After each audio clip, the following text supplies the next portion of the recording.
हे guys welcome back to my channel. So आज आहे 24 आणि आता वाजले 7. जर तुम्हाला माहीत नाही, मी चालली आहे ट्रिपवर, म्हणजे कॉलेजतर्फे IV इंडस्ट्रियल व्हिजिट. सो ती चालली आहे मसुरीला. सो ही ट्रिप अशी जाणार, लाईक हरिद्वार, मग ऋषिकेश आणि मग मसुरीला जाणार आहे. आमची ट्रेन आहे 12:20ची बँड्रावरून. 11 वाजता सगळ्यांना बोलावलं आहे स्टेशनवर. सो मी 9:30 किंवा 10 वाजता निघेल घरातून. सगळी पॅकिंग झालेली आहे.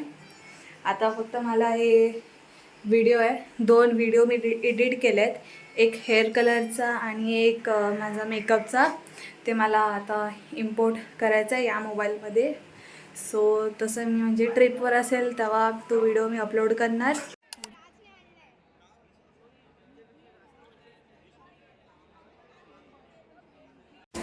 ओके, सो फायनली मी निघाली आहे. सो आम्हाला ट्रेन कॅच करायची आता.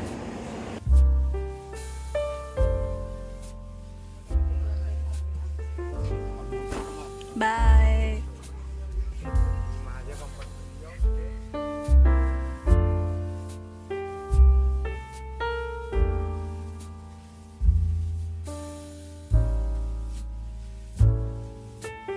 ओके, सो फायनली ट्रेन चालू झालेली आहे आणि आमचा प्रवास चालू होणार आहे.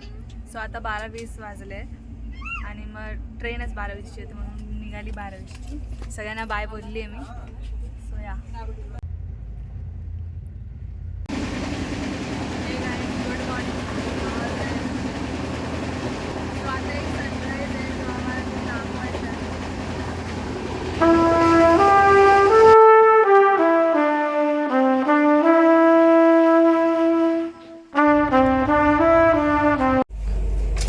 Good morning.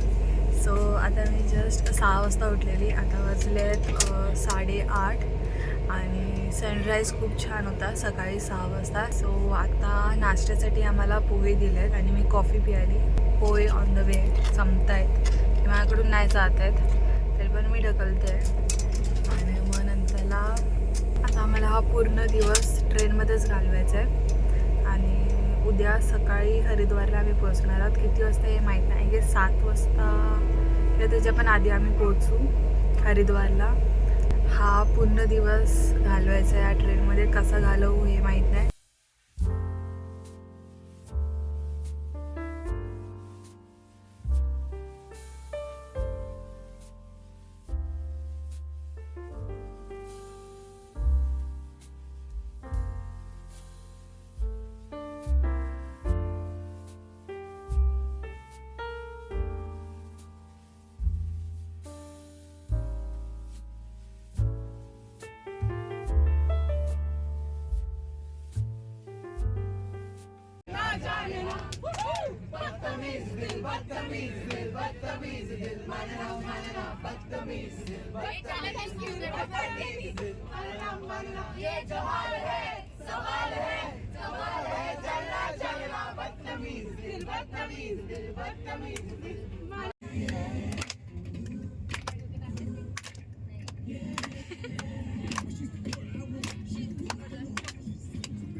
हे आमचं लंच.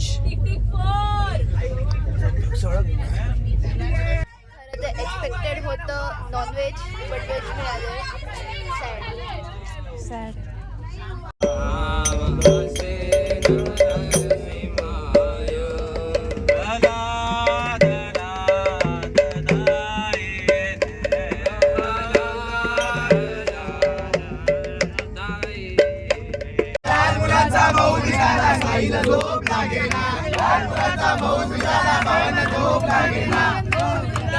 हरि गोपाल बोलो, गोविंद बोलो, हरि गोपाल बोलो, राजा रमन हरि गोपाल बोलो, राजा रमन हरि गोपाल बोलो.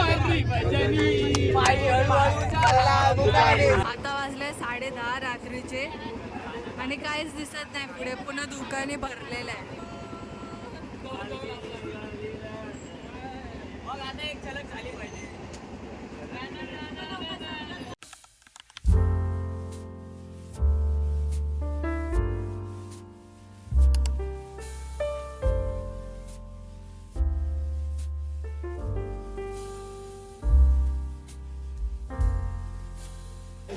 गाईज फायनली मी हरिद्वार स्टेशनला पोहोचली आहे. आता वाजले अरे पोचलो रे पोचलो. घाण करायला आलेलो आहे. मी कसं वाटतं एवढ्या थंडीत? मी एक स्वतः ब्लॉगर आहे. काय नाही युट्यूब चॅनल फक्त सडत राहिले बस. सध्या 10 वाजायला 5 मिनिटं आहेत आणि आम्ही मी काय बोलतोय पण त्या हरिद्वार. धुक्यामध्ये कसं वाटलं तुला खूप ते मजा सांग. आली. हा? काहीच दिसत नव्हतं आणि थरथरत होती मी. बोचारी बोचारी बोचारी. सो आता आम्हाला बस घेऊन ऋषिकेशला जायचं आहे. 2 तासचा प्रवास आहे आणि या बस तुला मग घेऊन तिकडे जातोय. काहीतरी या बस योगा. तुला घेऊन जातोय. हा, हा. आपल्या नाही हॉटेलमध्ये. बॅग? नाही ना चल. हॉटेलमध्ये जाणार आम्ही आणि मग तिथे राहणार, थोडं फ्रेश होणार बस.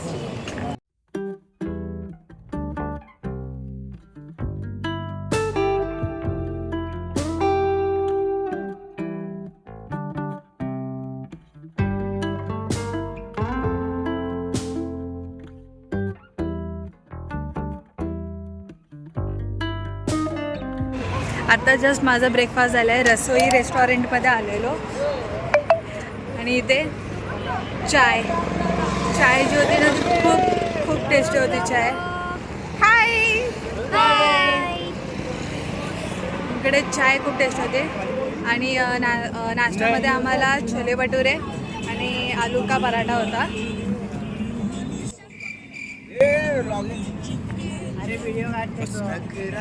कसं वाटलं बघ खाऊन पराठा बिराठा? माझा पोट एवढं पॅक झालं की मला आता सीधा कामरून घेऊन झोपून जायचं. चाय खूप टेस्ट होते. तू कॉफी लवर आहे? भागले काय चाय लवर आहे.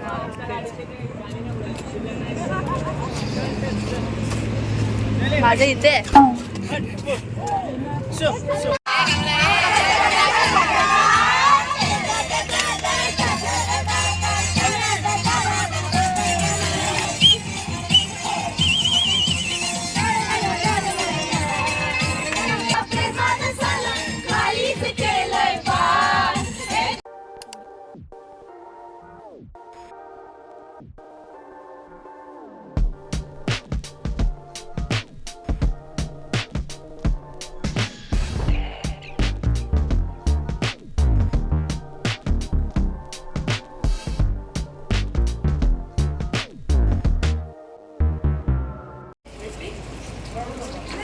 सो फायनली मी माझ्या हॉटेलमध्ये पोचली आहे आणि त्या हॉटेलचं नाव शिवन श्रीन हाऊस. सो आता मी एंट्री घेते. आम्हाला कीज घ्यायचे आहेत आणि रूममध्ये जाऊन बसणार आहे आणि माझी जो बॅग आहे ते दुसऱ्या बसमध्ये तर आणि तो बस अजून आलेला नाही.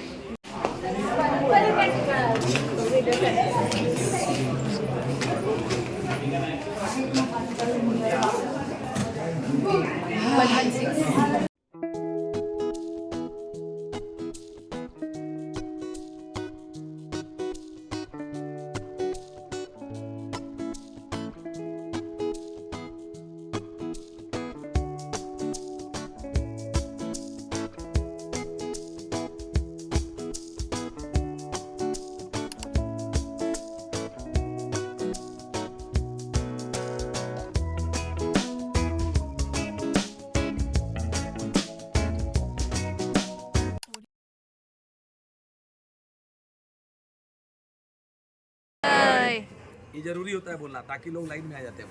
हाँ. एक चीज आपको बता दूं, आपने राम झूला को क्रॉस किया ना, अभी अपना डिस्ट्रिक्ट चेंज हो गया, जिला बदल गया. गंगा नदी एक बॉर्डर है. जैसे कि आप लोग महाराष्ट्र में आप जैसे प्रॉपर जहाँ तक मुझे पता है मराठी लोग हैं, गुजरात का गुजराती होता है, बंगाल का बंगाली होता है. उत्तराखंड के लोगों को क्या बोलते हैं मालूम? पहाड़ी नहीं बोलते, यहाँ के लोगों को बोलते हैं गढ़वाली. तो आप गढ़वाल में हो. जैसे कि आपने झूले को क्रॉस किया तो राम झूला के वो साइड थे, वो डिस्ट्रिक्ट का नाम था टिहरी गढ़वाल. अभी हम आ गए पौड़ी गढ़वाल में. और यहीं पे क्यों लाया हूँ? बोलते हैं कि पांचों पांडव भगवान श्री कृष्ण के कहने पे, क्योंकि आप सभी को पता है महाभारत सबने देखा है थोड़ा बहुत, तो पांडवों ने किसका खून किया था? अपने ही लोगों का, अपने भाई का, गुरु का, ताऊ का, चाचा का. तो उनको कई प्रकार के दोष भी लगे थे उसी प्रकार के, गुरु हत्या, परिवार हत्या.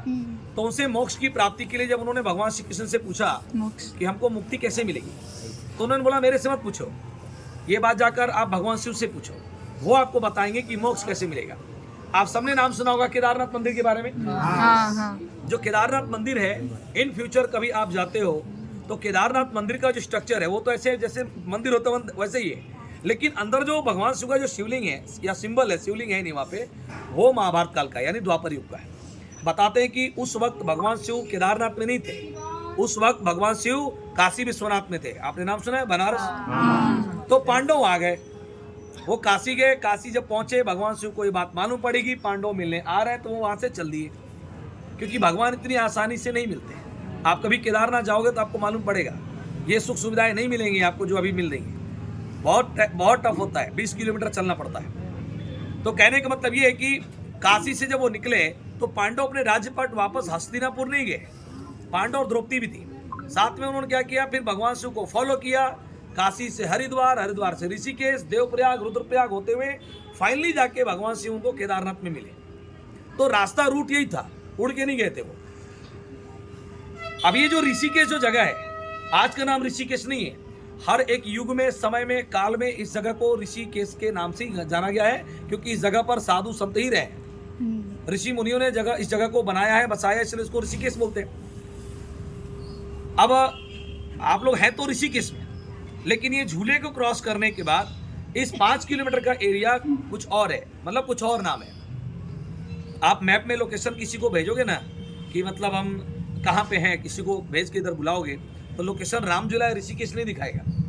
लोकेशन में नाम क्या दिखाएगा, उसके पीछे एक रीजन है, उसके बाद तो उसको बता दे रहा हूँ। पांडवों ने उस वक्त के जो साधु संत रहे होंगे उनसे उन्होंने पूछा कि आप लोगों ने भगवान शिव को देखा क्या? तो उन्होंने बोला हाँ, कैलाश की तरफ गए हैं। तो पांडव थे, वो कोई साधारण इंसान नहीं थे। तो साधु संतों ने उनको इन्हीं क्षेत्रों में कहीं रोक लिया। जब उनको रोका तो यहाँ का जो वातावरण था चारों तरफ साधु संतों का था। तो पांडव को ऐसा महसूस हुआ कि हम कहीं स्वर्ग में हैं। तो उन्होंने इस क्षेत्र का एक नाम रख दिया स्वर्ग आश्रम, यानी किसी जमाने में यह जगह स्वर्ग का आश्रम हुआ करता था। आप जब कहीं भी जाएंगे या बोर्ड या बैनर पे कहीं देखेंगे तो स्वर्ग आश्रम ही लिखा हुआ मिलेगा, या लोकेशन में चेक करेंगे मैप में कि आप कहाँ पे खड़े हो। तो ये स्वर्ग आश्रम एक क्षेत्र है जो पांडव का दिया हुआ नाम है, और आज भी वही नाम चल रहा है, नाम चेंज नहीं हुआ है। पीढ़ी दर पीढ़ी साधु संतों ने, ऋषि मुनियों ने, युग बाई युग, काल बाई काल लोगों ने इसको फेमस किया। अब आप लोग जब अभी होटल से निकले या हम कहीं से भी हम निकलते हैं, घर से नहा धो के निकलते हैं, तो जाहिर सी बात है पांडव कहाँ गए होंगे? गंगा स्नान करने गए। गंगा स्नान करते समय उनको एक शिवलिंग मिला जो कोई साधारण शिवलिंग नहीं था। आप सभी लोगों ने देखा होगा 22 तारीख को अयोध्या में भगवान राम की मूर्ति स्थापना हुई, मालूम है कि नहीं? वो मूर्ति कौन से पत्थर की है? शालिग्राम। शालिग्राम। कहाँ से आई है? नेपाल से। यानी कि सबसे ज्यादा शालिग्राम जो पत्थर है भारत में यानी वर्ल्ड में, नेपाल में निकलता है। उस नदी का नाम है काली गंडकी नदी, और कावेरी नदी में भी थोड़ा बहुत पाया जाता है।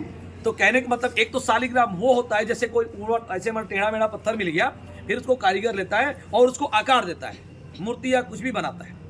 लेकिन एक शालिग्राम शिवलिंग भी होता है, तो वो किसी आर्टिस्ट द्वारा नहीं बनाया जाता, वो नेचुरल किसी को ऐसे मिल जाता है, या खोज होते रहते, रिसर्च होते हैं तो नेचुरल बना शिवलिंग मिलता है, जो आज तक हाईएस्ट 8 से 9 इंच तक कई लोगों को मिला हुआ है।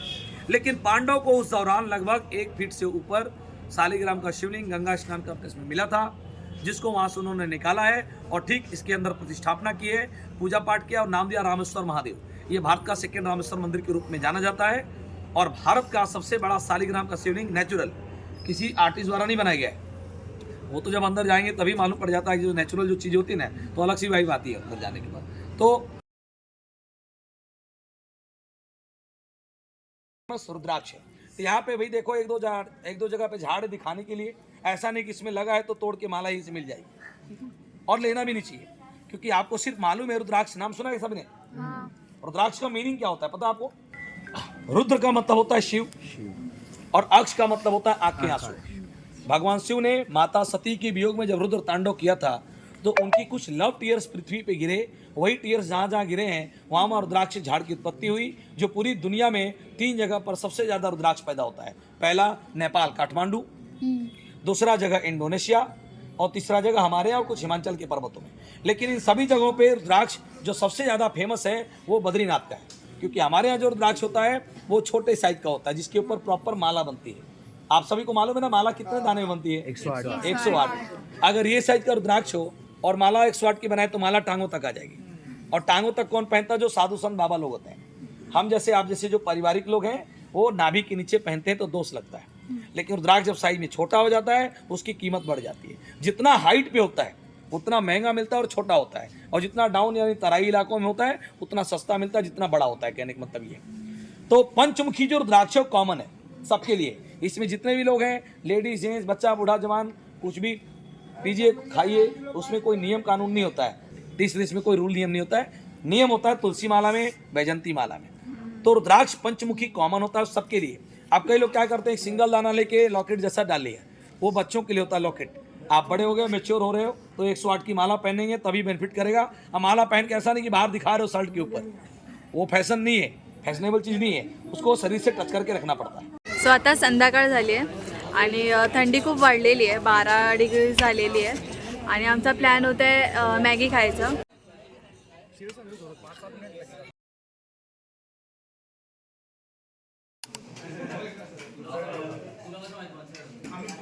हाय गाईज, नमस्कार. मी आहे Shambhavi, Sam, Shyam, whatever you can call me.